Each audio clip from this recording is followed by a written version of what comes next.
ole tuna chuan korpa ngai zaidan ron entir chaw katum dona korpa ngai top zaidan a measurement chu a om somthum paruk adar sompali le chanve a om somthum paruk adar sompali le chanve a fwa zong sompariat hemi measurement hi ron entir chaw katum dona ni hemi ahang zau zong hi tlang pui thuin inches thum hi kan lak da tlang pui ania inches thum lo lang lo takin inches thum hemi inches thum hi ahong hemi a zau zong hemi hong kwa zau zong hi nia chuanin a thuk zong hi inches khat wan hemi hei ta kwa doram ta chuanin adar tuna a measurement kan sai to chu adar song pali le chan ve nia kha ka chu measurement ka chu nak measurement la da te ko kala ron tinang le ka nga chuanin adar chu song pali le chan ve nia song pali le chan ve kha kan shat mai thei lo kon hei measuring te pa hianin ti hian measuring te pa hian om ta adar chu song pali le chan ve ni chuanin song pali le chan ve zat ve kha adar la chuan lak tur ani me ya song pali le chan ve chu mi zat ve chu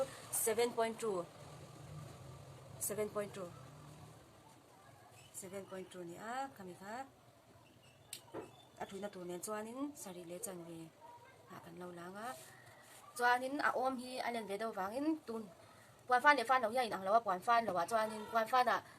fan lawa inches ria ta kan lak hi puan fan la inches ria pu ato ka sak po hi hi shan ni he to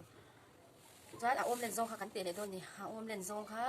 somthum paru ka ni a tuna hianin a hnung lam kan zai phot do na wangin a hnung lam zat ve chu somthum paru zat ve chu somparia ta nia somparia zat ve chu inchikwa anita inchikwa nia puan a bel le shan ai chuanin puan a te kan bel thop du pon kan zai to sa kha kan bel thop le du pon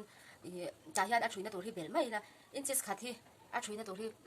bel tur ani inches khathi ka bel thin maro chu kha a thuina hi ka du lian vak lo ti chuanin inchi chan ve po bel thei tho khami bel dan ka chu du dan da khan ni chumi za khel chu bel tur ti po om chang lawa khami ka chu kan du dan da ang khanin a bel thei ni chuanin a fual zong hi en ti som pa ra tur nia wan hay lại khanin adar thuina tur kha ka hwan lo ka wangin point ni ve la tang hian point ni ve la tang hian ti hianin ka ti ta som pa ra tur ania a fual zong som pa ra ta nia som pa ra ta kan chin changa a tang the tur hi in chi khan le point ni ka bel don a chen chuanin in chi chan ve po an bel thei khami a tang the tur ka chu a zat che bi tu kom lo du zat ti mai la du zat thang ti khan lai lu tu po kha ti chi chang lo ma ro chu he lai the a moi to tur ang kha du le i in chi khat po a thei tho ami kha chu mo kha chu ke mani du dan da ni me chuanin a kong fek tur hei pya taksa kor kan lo thuya a kong fek na lai tur ang kha chu in chi som panga a hian in chin cha tur ni ma ro chu tun lai chuanin thom no te hi nula ho phei chuan thom no hi an du chin to e ma ka hianin piana in ang lawa in chi som palia tanga som panga hi apoi lawa som palia ti fek po poi lo kong chin chi khan om bok ta ka mi kha angi a che kha sei thelo an pian phung ena a kong an kong ching do ni kha chuan in chi som palia po poi lo hei som palia po poi lo ma ro chu a ta pui thu cha som panga ni mo kha sha tu chuanin a tang po hi he la ya ong kan tiang tho khanin kan pe liang ni a tang tu hi chuanin a zak hi tuna mi a zak hi mishing zak hi nu lian do po hi an ban hi ate ve thei tho ta chen chu an ban lian do nu te do ban lian do te po hian om ve tho ma ro chu tuna a measurement a kor ka sak tu ra hi a om hi lian ve tho ma selangin a zak hi a ban hi a len vak lo wangin inches ria ta hianin ka ti do na ni a zak hi inches ria ta hianin ka kat do na ni a zak thok zong hi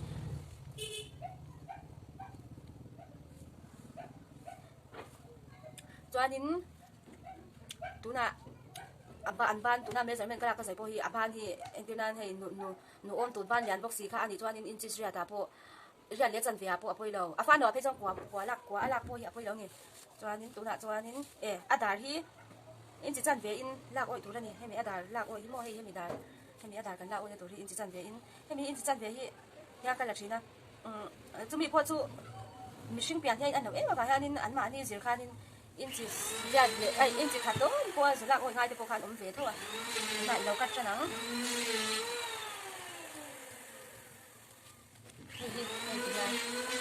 ya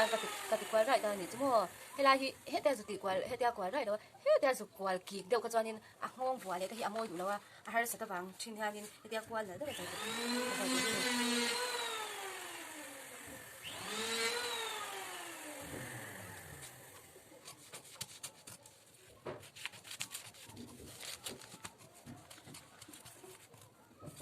chuan kan chin cha ka he la ya a ko ke la ko kan chin cha in chi so panga chin cha tu ka ti kha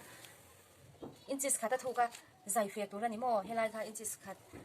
a tu ni ya ni ni chi cha cha kan zai fe ta ma zai ko ta yang kan hemi kha a phwa zong kan tia kha nin ti hian kan tan phei to panga